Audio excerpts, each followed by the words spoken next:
89.1 Joy FM. Nick and Sandy here. I feel like I should maybe step out of the studio after this introduction because this is like when my wife and her friends are talking, and sometimes I realize I'm not supposed to be in the room for this because, Sandy, when the idea of a tip jar concert came up, I know you had your list, and Blanca was at the top of it.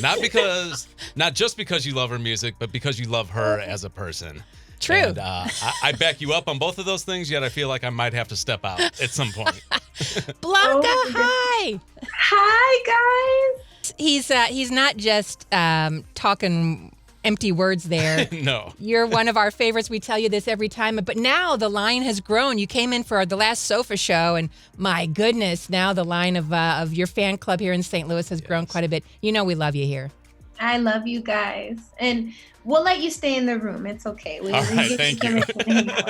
Well, can you tell us what the past couple months have been like for you? Oh, man. The last couple months have been a little crazy. I think it's been crazy for all of us, just kind of grieving the loss of life just changing very drastically. And I have a 6-year-old son, like a lot of you know, so I became mommy and teacher and PE coach and piano teacher and like physical education. Like it was just, we just finished school. He did his last Zoom call this morning. So he's very excited, and mommy is very excited as well to be able to spend some quality time and just find creative things to do for him during this summer. But it's definitely been very surreal experience with COVID and everything going on, but we've been hanging in there and doing good. You're the first artist that I've heard say grieve, and that's a great word. Yeah. Kind of lamenting, this is not only just inconvenient, but there is a loss, and it's not just financial for you guys, but what do you miss most about all that it is that God's called you to do that maybe you felt has been pressed pause, Yeah, I want to back you on that. Like, it does feel like you're grieving. I think loss comes in different forms, and it could be traumatic for a lot of people to just have this drastic change happen very quickly. So for me, I think I've been trying to give myself permission to just rest in this time. It feels kind of scary sometimes, and I try to get ahead of myself, and it's like, hey, it's okay to process what's going on. Not every day has to be trying to figure out, what the next step is. And I'm my friends would say I'm very adventurous in a form. Like I have, if you know the Enneagram, I'm a 6 on the Enneagram. But I have a wing 7. So staying indoors and not being able to go outside, not being able to just experience things and take my son, whether it be to the beach or the park, our local park is closed, and all these things that we would normally do. It felt just like craziness being stuck inside for a long period of time.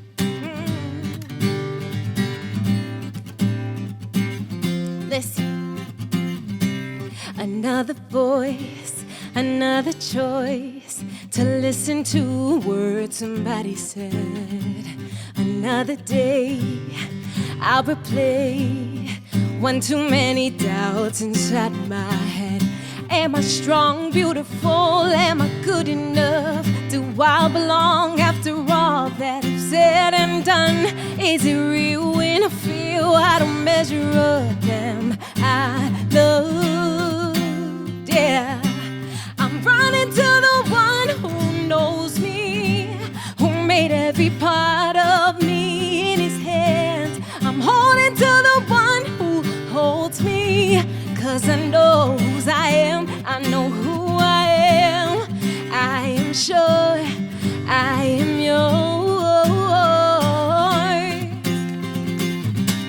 I'm turning down, I'm tuning out every single word that caused me pain. Unashamed and unafraid, I believe you mean it when you say I am strong, beautiful, I am good enough. I belong after all that I've said and done. This is real what I feel, no one made it up. I am loved, yeah. I'm running to the one who knows me, who made every part of me in his hands. I'm holding to the one who holds me, 'cause I know whose I am, I know who I am. I'm sure I am yours. I know who I am. I am sure I am yours. Fearfully, wonderfully, perfectly, you have made me. Yeah. I'm running to the one who knows me. Yeah. Oh, I'm holding to the one who holds me. He holds me, holds me. Yeah. I'm running to the one who knows me, who made every part of me in his hands. Holding to the one who holds me, 'cause I know whose I am, I know who I am. I am sure I am yours. I know who I am. I am sure I am yours. I know who I am. Whoa. God bless you guys. Sending my love to all of you in St. Louis. Thank you so much. As an artist, and you currently don't have the ability to perform and to do concerts, and how hard is that for you? How do you keep your voice up? And for me as an artist, when things don't get disrupted, you're just used to doing things a certain way, and you'll continue doing them that way until you can't. And so in this time, it's like, oh, there's other ways that I can be connecting. I do, for instance, I've been doing like Zoom writes with other producers and writers in different states and different countries. I've written with people in Sweden. And so it's like, I would have never challenged myself to try to do something like that, because I felt like it wouldn't feel comfortable. But given the circumstances, I'm like, hey, this could be something that I implement even moving forward. I can be home with my family and still be connected. And in terms of singing, it is very strange. Again, it's like, I love the scripture where it talks about God being like, he's a lamp to our feet, and he's like guiding the moment that we're in. Like when you think of a light guiding your feet, it's like you can't see 12 miles ahead. You're just looking at the current moment. And so as in my artistry, in my career, it's very easy for me to go down a scary road and say, oh my gosh, when will I be able to do shows? When will they open up venues? When this is my livelihood, or do I need to get another job? Like just all these crazy things that are starting to, be questions and realities that you have to face. But just trying to stay in the moment and take it a day at a time and not get too ahead of myself. Well, those are some of the good things that have come out of quarantine. What about if you were going to create a category that said, quarantine made me do it, what would be on that bucket? So like, is it a snack you've eaten too much? Is it a binge? You're shaking like, already. Blanca, I want to know, quarantine made you do what? Oh, quarantine made me eat like whole jars of chocolate covered almonds. Woo! A very unfair quarantine. What else has quarantine made me do? So I have, my best friend is, she lives in Nashville, and she lives alone in Nashville. So I have brought her into my home so she's not stuck by herself. And she came in the beginning months of quarantine and has been with us ever since. And so our ritual has been to put Lennon to bed and stay up late and try to find whatever movies, whatever shows. I usually go to bed at 9 p.m., 10 p.m. Like that's pushing it. And I've been going to bed like at midnight, 1:00 in the morning because of quarantine. You're crazy, girl. Living on the wild side over here. You got to work that chocolate covered almond you have time any in. shows, if you have any shows you recommend, send them my way. I don't know. We end up sometimes turning on the TV and we're like, I'm like, I don't know. I don't watch. It's new to me. I don't know what to watch. I don't know what shows are out there. So that's good. Let's dive into Shattered. I know this is a song that you did not write recently, but it's one that we're hearing now. And every time I hear it in the car, I'm like, Blanca, thank you for writing that song just for me. But what does it mean to you? And where did it come from? And does it mean the same thing to you now as it did when you wrote it? Well, I wrote the song when my mom passed away, and that was in 2016. I went into the studio to start writing new music shortly after in 2017. And this song was just, I remember being in the studio with the producer, and it was written within like 2 hours time. And I put down a demo vocal with just the piano, and I had the frog in my throat, like when you're just holding back. There was so much pain that I was carrying that I didn't know how to articulate. But somehow through this song, I was able to, in some way, feel like I was healing and allowing myself to express all these things that I was feeling. And man, I think it's so beautiful to see how God works, and how I wrote that song almost 3 years ago now, and I feel like it's so relatable to the current kind of situation that a lot of us find ourselves in.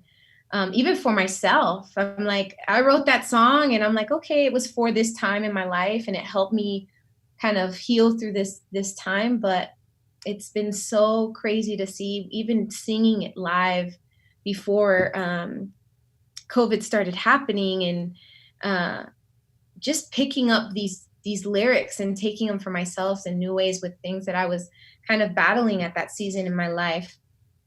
So it's been, man, Shattered has been a song of just true. I feel like there's so much power that comes from our words, and when we start declaring things. And when I sing, like, if I am still here standing, you can believe me when I say that he will restore everything that was broken. Like, he's going to use it. And so it's been a very powerful song for me. I have seen valleys, the lowest of lows. I have felt heartache that would not let go.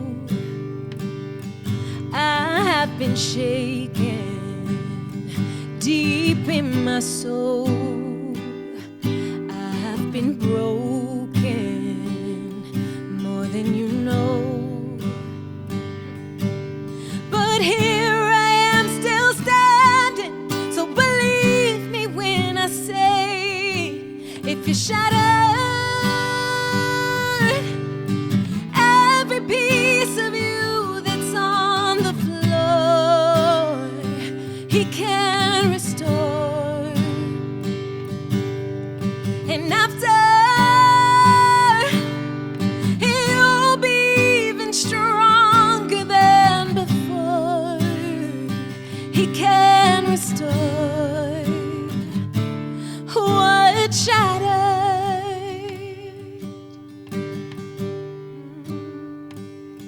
Nothing is wasted. There's always a plan. He has a purpose you may not understand. He's never been closer. If you just hold on, he'll take you deeper. He'll give you a song. 'Cause here I am still standing, so believe me when I say, if you're shattered, every piece of you that's on the floor, he can restore.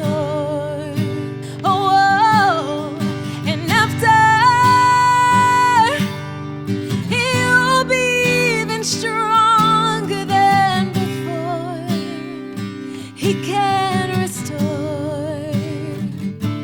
what shattered.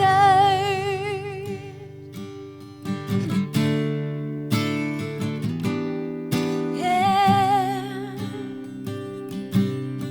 If I am still here standing, you could believe me when I say that He is more than able to redeem your every pain.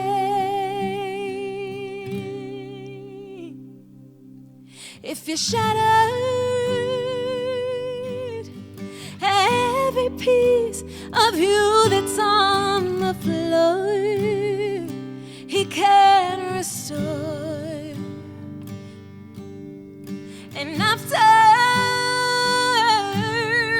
you'll be even stronger than before. He can restore what shattered.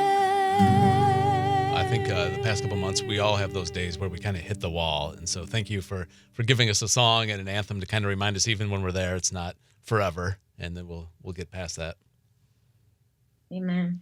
You have any other ideas? What kind of songs are going to come out of this season? I know you creative types, like, what kind of things do you think might come out of this season musically for you? I think I've always, as I'm taking in the question, I'm thinking about myself and my creative process. It's so funny because I feel like Blanca as a person tends to be more of, the people pleaser.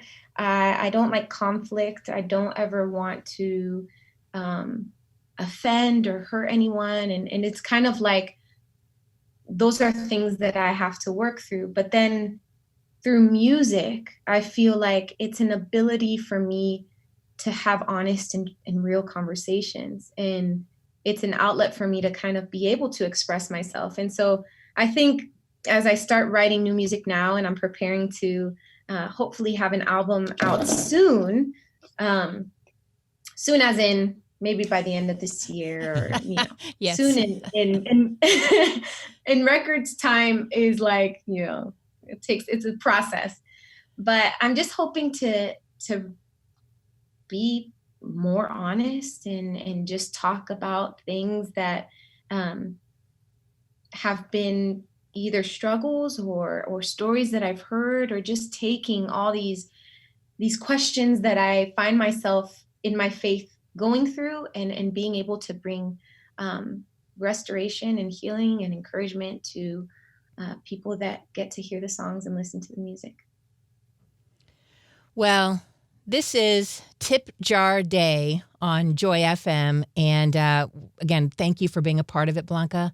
You're one of our favorite people. We love your heart for God and for people. And so thank you for sharing your time with us today. Anything you want to say to the friends of yours here in St. Louis as we wrap up our time here? Oh my goodness. I feel so incredibly honored to be a part of this. And you guys always show me so much love and support. And I don't know, as an artist, it makes me remember that there is purpose in what I'm doing, even through hard and difficult seasons. So I want to say a huge, huge thank you to all of you who listen to the music, who support it. Thank you guys so much. And my prayer is that through this time, as you guys just continue to support and give and love on others, that you yourself feel loved and supported through this season. So I can't wait to be there with you guys soon in St. Louis. Well, we have a virtual tip jar that listeners can donate to. We also have an actual tip jar, which is a chocolate-covered almond container we got from your trash can. Ooh. Why there were 7 of them, I don't know. We know your love language now. Oh my goodness. I didn't know I love chocolate so much until I destroy it. Well, seriously, thank you so much for taking time out of your day to do this. No problem. Thank you guys so much for having me.